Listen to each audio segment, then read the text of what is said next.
य एन वेत्ति हन्तारं यश्चैनं मन्यते हतम् उभौ तौ न विजानीतो नायं हन्ति न हन्यते। जो इस आत्मा को मारने वाला समझता है तथा जो इसे मरा हुआ जानता है, वे दोनों नहीं जानते कि यह न मरता है न मारा जाता है। अर्जुन की चिंता दुविधा है कि मैं कैसे अपनों को मारने में संलग्न हो जाऊं। वह यहां तक कहता है कि इससे अच्छा है कि मैं स्वयं मर जाऊं। ये दो वक्तव्य कृष्ण और अर्जुन के जीवन दृष्टि को प्रकट करते हैं। इससे चेतना के स्तर की दो सतह प्रदर्शित होती है। जिंदगी जो हम जीते हैं वहां अनेक अनुभव सबको अलग अलग रूपों में आते हैं, परंतु एक अनुभव एक सा सबको आता है, वह है मृत्यु, मरण। कृष्ण बिल्कुल उल्टी बात कर रहे हैं। वे कह रहे हैं मृत्यु है ही नहीं। मृत्यु एक असंभावना है। यहां न कभी कोई मरा है न कोई मर सकता है। मृत्यु एक भ्रम है, एक असत्य है। मृत्यु एक अनुमान है। दूसरे को मरते हुए देख हम मृत्यु के प्रति ज्यादा संवेदनशील हैं। मृत्यु शब्द का हमारे मन पर एक परिणाम होता है। मृत्यु शब्द सुनने के बाद हमारा मन द्रवित हो उठता है।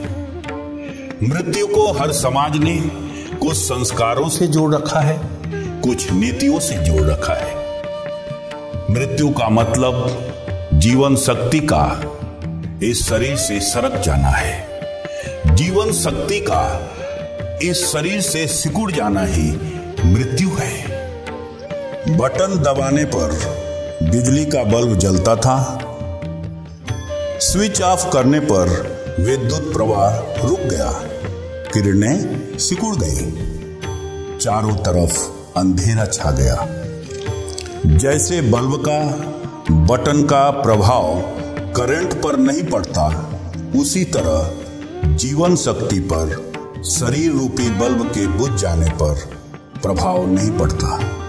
न कोई मरता है न कोई मारता है। जो है उसके विनाश की कोई संभावना नहीं है। इसका मतलब यह नहीं समझना चाहिए कि जो हत्याएं हो रही हैं वे निंदनीय नहीं हैं।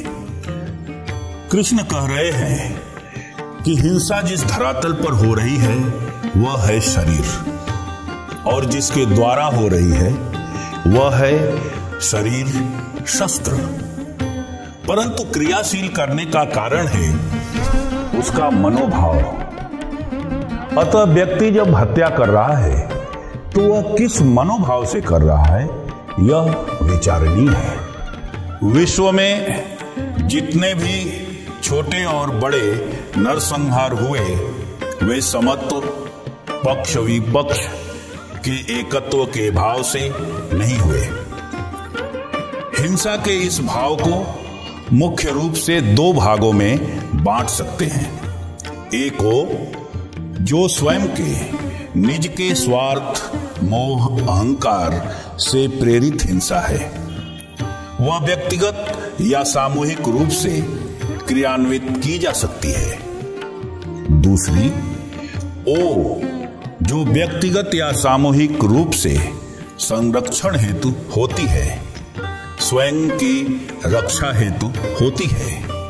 अतः पहली हिंसक प्रवृत्ति सदा पाप के घेरे में है, आसुरी वृत्ति के रूप में जानी जाती रही है और निंदनीय रही है। यह बंधनकारी है। अहिंसा की बात करें तो महावीर की अहिंसा को कौन नहीं जानता। भारत में अहिंसा के अनेक पुजारी रहे हैं। भारत का स्वभाव ही अहिंसक है। हम इस अहिंसा को भी दो भागों में बांट सकते हैं। एक को जो कमजोर हैं, शक्ति विहीन हैं और अहिंसक होने का नाटक करते हैं। दूसरे वे जो हिंसा करने में सक्षम हैं, शक्ति संपन्न हैं, परंतु हृदय की विशालता के कारण अहिंसा कर रहे हैं। उसमें आते हैं भगवान बुद्ध, भगवान महावीर, महात्मा गांधी, अनेक महापुरुष जो नाम आदि से ऊपर उठकर अहिंसा का समर्थन करते हैं। कहा जाता है कि भगवान महावीर सोते समय करवट नहीं बदलते थे कि कहीं अनजाने में कोई हिंसा न हो जाए। उनको मालूम था कि मेरे अकेले के बचाने से सारे जीव जंतु नहीं बचने वाले हैं, परंतु बचाने का यह मनोभाव श्रेष्ठ है।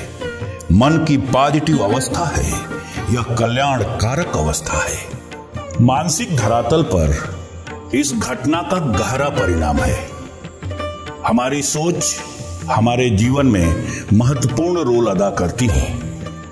घटनाएं तो घटती है पदार्थ में, स्थूल में, परंतु व्यक्ति जीता है विचारों में, भाव में, और यह भाव उसे दैवी गुण से युक्त करता है और उच्चतर से उच्चतर भाव में ले जाते हुए उसे बंधन मुक्त करता है।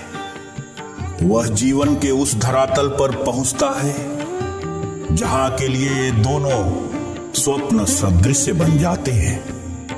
वह अपने वास्तविक अस्तित्व को प्राप्त होता है जहां मौत घटित नहीं होती। उसे मृत्यु एक छाया, एक स्वप्न सदृश से आभासित होती है।